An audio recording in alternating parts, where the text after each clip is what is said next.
Hello, everyone, and welcome to Developing Palates. I am Aaron Loomis, and with me, as always, is Jiunn Liu. How you doing, Jiunn? Good man. I had a good smoking day. I had 4 cigars. Nice. Palate is shot to hell now, but it was a good day. Good. It's always nice when you get a bunch of cigars in. Oh hell yeah. So today we are talking about the Kral Red Knight Lancero. This is 7 inches by 38 ring gauge, and this comes out of the New Order of the Ages factory in Nicaragua. Wrapper is Ecuadorian Habano. Binder is Mexican San Andres and Jalapa Seco. And the filler is Corojo 99, Jalapa Ligero, Estaliviso, and Jalapa Seco. Uh, Blended by Riste Ristevsky. And price point on this cigar is $9.50. And this was released in June of this year, 2016. So with that said, let's get into our experience. So Gene, you want to talk about your pre-light experience with this cigar? Yep. So it seemed like Jiunn and Lancero. I dig his band, that gold red. It's and then the whole lion thing that he has behind it is cool. The actual I thought it had a very hearty, like a rich Colorado Maduro wrapper. There's a couple of small veins that was protruding, but nothing, that's like that didn't seem like it was just not pressed at all. And the seams are pretty tight. And kind of going through it and touching the cigar, it felt like it was pretty well bunched and rolled. It had a nice little even give to it, and without any soft spots. And the head, the bun head, I guess we created that bun term, has a really nice thick double cap for me to, do multiple snips if I had to. Mm-hmm. The pre-light aromas wrapper, I got like a really rich cedar, got some floral notes, and a hint of like a dry white pepper spice. On the foot, which is completely enclosed on mine, I got that same quality cedar and more of a prominent white pepper. And cold draw gave me some hay and some dry cardboard. Overall, very well presented stick. Yep. Yeah, nice medium reddish brown color to the wrapper. There were a few easily visible veins, just because they had like a little bit of a lighter color that were bordering the veins, so it's easy to spot them. Seams are very smooth, nearly invisible. Foot's closed over with some of the excess wrapper, and the head has that typical man bun that he has on all these cigars, and it's wrapped really tight. It's not like a flag tail or anything like that. Like you said, the band, really nice band. Nice gold, black, red colors, a little bit of white lettering in there. One of the nice things that I like about this band is that it's sized for the ring gauge of the cigar, so it's not like the same band that would be on like the Toro or the Robusto, where in the bigger ring gauge, it's all kind of proportionally shrunk to fit this cigar. So that's a good fit to it. Aroma from the wrapper was a decent dose of barnyard, and then the foot was pretty much the same, but there was because of the closed foot, but there was a little bit of sweetness that I was getting from there. And then pre-light draw, it was like a light graham cracker, and there was also a decent spicy tingle on my lips from doing the pre-light draws on it. So getting into the flavors, first third through final third, kind of take us through your experience. Okay. So first third, immediately noticed that the cigar gives me a dry profile, right? It's not the kind that'll kind of make you salivate and wet your mouth. So it's a cigar that I felt like I had to take many sips of water with. In terms of the flavors, I got very prominent notes of baking spice, bread, and oak, and like the generic kind of the bitterness that you get from wood, and a slight dry white pepper spice. I was kind of surprised by the lack of pepper that I got out of it through the mouth draws. But that pepper, when you retrohale, is where it was all in that for me. They were really intense retrohales. Like I teared up every time I retrohaled a cigar. Like no joke. It stung my nose. It teared up my eyes. It's intense. So aside from that, on the retro, I got some sharp cedar out of that as well. Um, on the finish, bread, oak, wood bitterness. And in terms of strength and body, the strength I first smoked half an inch or so, but that quickly ramped up to a medium full after that. And then on the body, it was medium the entire first third. So getting into the second third, still gave me that dry palate drying profile, medium body strength and medium full strength and medium body. In terms of profile, still getting that baking spice, oak, wood, bitterness, and a little bit of that white pepper. The bread note was interesting because it started to ramp up and it became more of a dominant note. And it had a nice little creaminess that's associated with that bread, but not to be confused with a sweet kind of a bread, just a creamy bread in general, like just out, putting freaking jam or whatever on it. Mm-hmm. Do that retrohale it's still it was a tearjerker retro cedar finish, still consisting of bread, oak, and wood bitterness. On the last third, no changes. It tasted exactly like what the second third gave me. So that's it. Same second, final third, huh? Yeah, I got the exact same thing. It was pretty redundant, but it's what I tasted. Gotcha. Yeah, for me, initial draws were very spicy cedar. After a few draws, the spiciness kind of went down and gave way to like a sweet cedar with a full black pepper on the finish. The black pepper was also was on the retrohale, and it gave a good amount of zing. And then about 3/4 of an inch in, black pepper dialed back a bit, and that balanced out with the sweet cedar I was getting. And the retrohale was also much smoother at that point. And then 1.5 inch in, the sweetness dialed back a little bit, and the cedar also transitioned to oak. And then the retrohale was also oak at that point, but there was a little bit of creaminess that was mixing in with it. And near the end of the third, there was a little bit of cream up front, but right after that, the oak was there, and it was a little bit drying for me. And strength at that point, in the first third was right at medium. And then getting into the second third, the oak had transitioned back to cedar with a little bit of spice to it, and the retrohale was predominantly creamy with oak in the background. And then 1/2 inch in, creaminess made its way back into the mouth flavor, and it became even with the cedar, so they were at kind of a perfect balance in there. Inch in, the profile was really mixing together well with the cream and the cedar, so it was really kind of smoothing out the profile there. And the retrohale was also really creamy and smooth.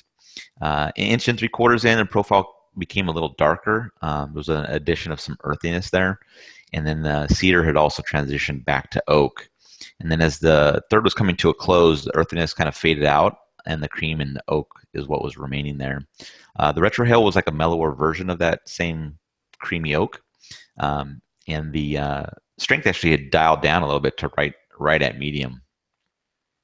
And then final third, it began with a little bit of bitterness that joined in with the oak and the cream.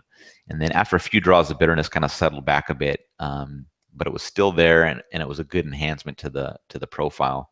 1 inch in, the strength picked up a bit, and there was a little bit of char that came in to mix with that oak. And then the retrohale had a little bit of a kick to it again with some more of that black pepper. And then as the cigar came to a finish, the char faded out, and that creamy oak is what was there, and that's kind of how the cigar finished. And the strength in that final third kind of ramped up to slightly above medium again. So getting into performance of the cigar, burn and draw, what was your experience like? I thought construction was just it was spot on. So going through the burn, it was really good.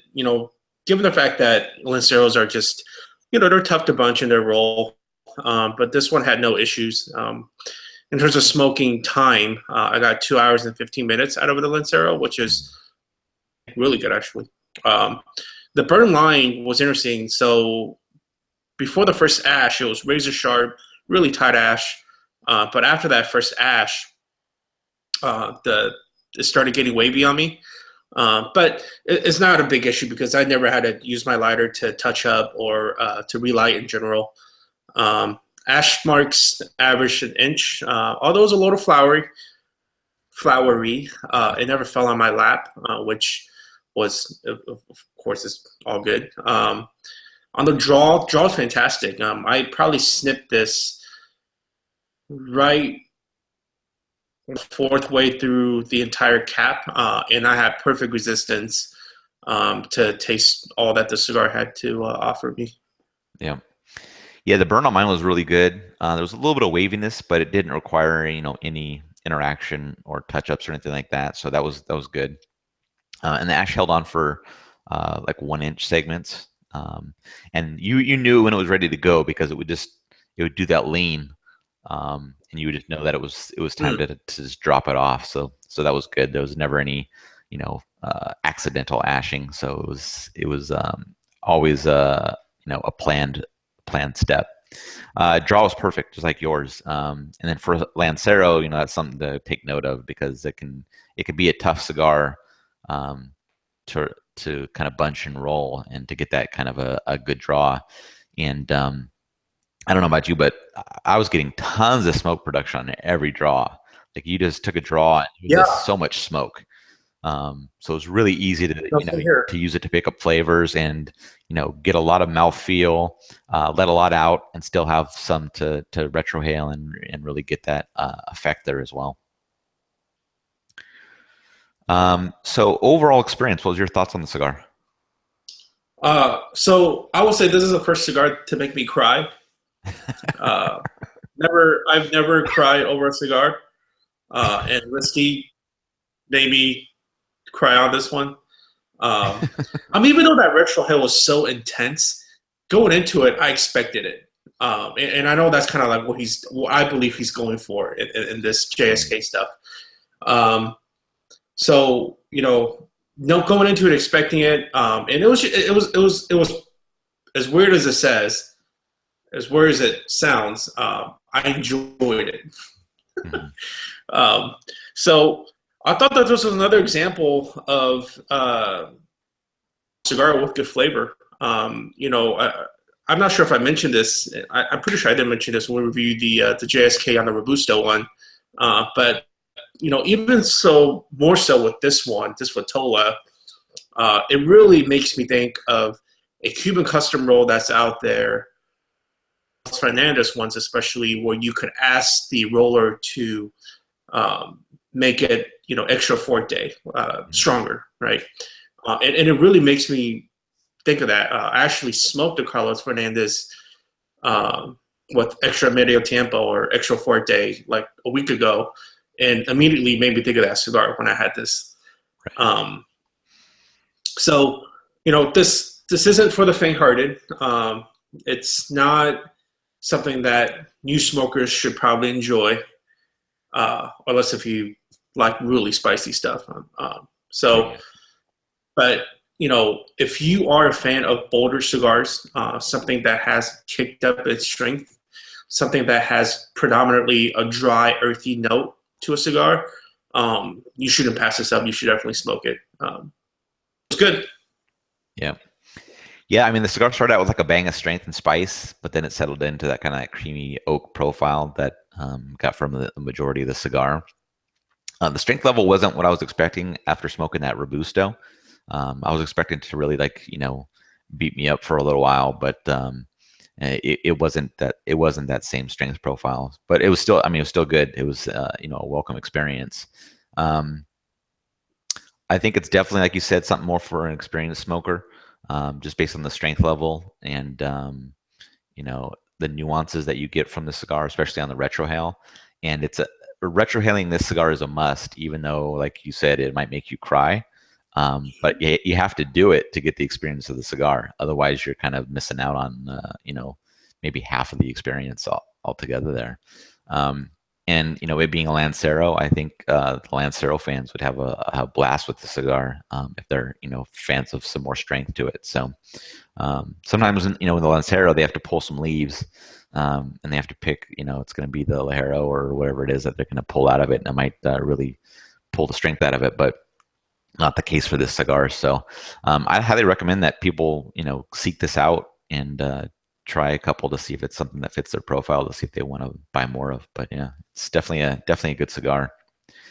So getting into scoring, you gave this a 7.20 and I gave it a 7.53. How do you think your score shook out with your experience? Yeah, given good flavor notes within consistently throughout the entire smoking experience, as well as a well-constructed cigar, it's a good score, and I stand by that score.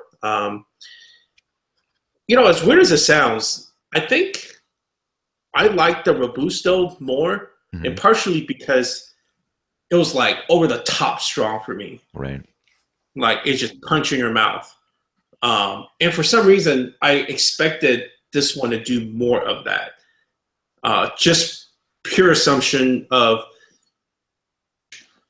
uh, just more punch in general, right? Right.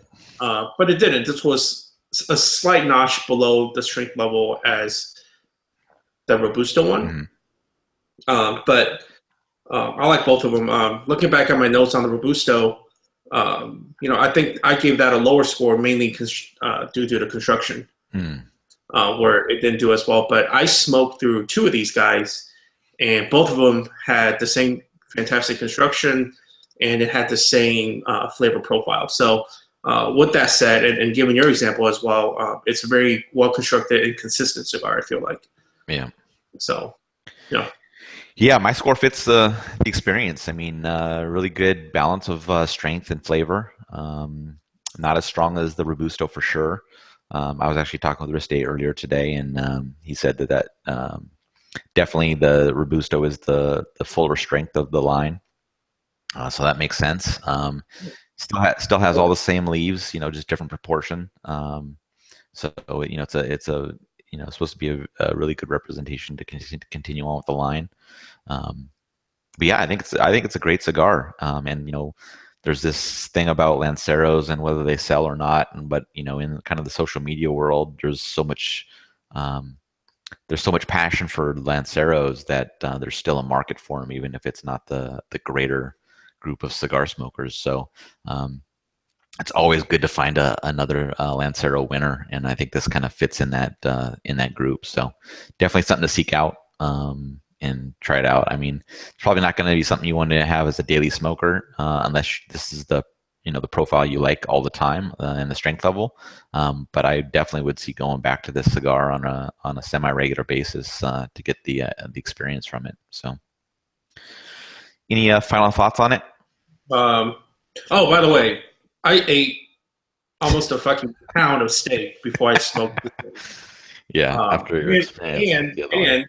like a cup of rice, pound of steak, tri-tip, because I knew that it was going to be strong. Yeah. So knowing that I'm typically more sensitive to nicotine than you are, Hmm.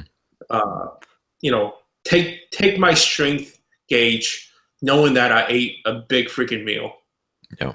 before I smoked this thing. Yeah. So, Yeah, I mean, I don't like you said, I don't have the same nicotine reaction that you do. So I went with a really big lunch today, and that was pretty much it. And I smoked it in the evening before I had dinner, so it wasn't something that knocked me down. So it was I still took my okay. nuts out. I did that. Yeah, yeah. Yeah, no go. So, yep. All right, well, that wraps it up for this recap. If you're just catching this on YouTube, be sure to subscribe to us there, but also go to our website, developingpalates.com, to read the full written review. And like us on all the social media channels, Facebook, Instagram, Google+, Twitter. We're on all of them. And we will catch you guys on the next one.